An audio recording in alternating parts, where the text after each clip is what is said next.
Your data model is broken because your org chart is broken.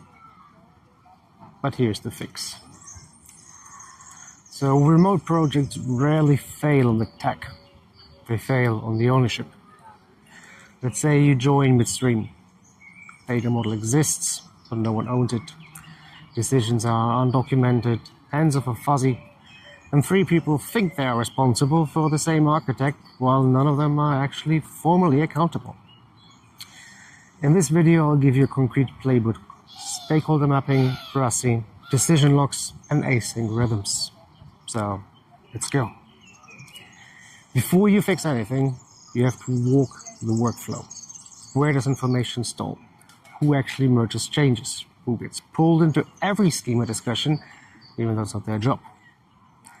The last question: surface your shadow owners. People doing the critical work without a mandate. They're holding the system together informally, which means the moment they are unavailable, everything stops. A senior operations lead was maintaining the data model in a project I work on. They're obsolete because nobody had formally assigned ownership. The result was that every change request sat in a backlog, waiting for a person who had no authority to approve it. You have to find your shadow owners first. That's your diagnosis. Once you know who is doing what informally, make it formal. For each critical artifact, each data model, each schema change, define 4 roles. Who is responsible? That's the one who does the work. Who is accountable? Who owns the outcome? Consulted? Who must be asked? And informed? Who needs to know after? 1 person is accountable. That is non-negotiable. The moment you have 2 people accountable, you have 0 people accountable. Make this visible inside your tools, not in a slide deck nobody opens. Somewhere where people actually work. Record the owner, the SLA, and the change window next to the artifact itself. Ownership without documentation is fragile, so you need a decision log. Format is simple: context, options, decisions made, date, owner, downstream impact. 6 fields, 1 row per decision: searchable, async, and auditable. Pair this with scheduled change windows. Batch scheme changes, announce impact before they land, so there's no surprise deployment.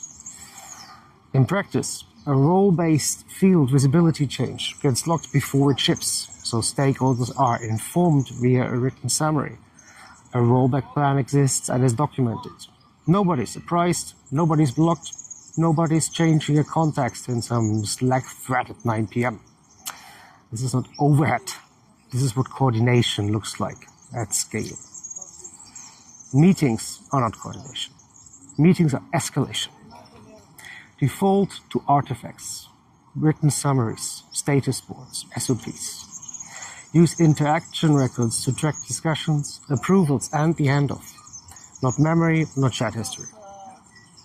When your async artifacts are strong enough, most meetings disappear because the question has already been answered in writing. This means fewer bottlenecks, clearer accountability, and overall lower coordination costs. So here are 4 things to do this week. Map your shadow owners. Formalize RACI for every critical artifact you have. Introduce a decision log and schedule change windows. And make ownerships and SLAs visible where work actually happens. Remote leadership is system leadership. So, I hope this was useful. If it was, feel free to subscribe. I publish practical frameworks for leaders in complex environments every week. You can also follow me on LinkedIn. Buy me a coffee on Buy Me a Coffee. Drop your biggest ownership challenge in the comments, and I'll respond with a concrete fix. Thank you for watching, and I'll see you in the next one.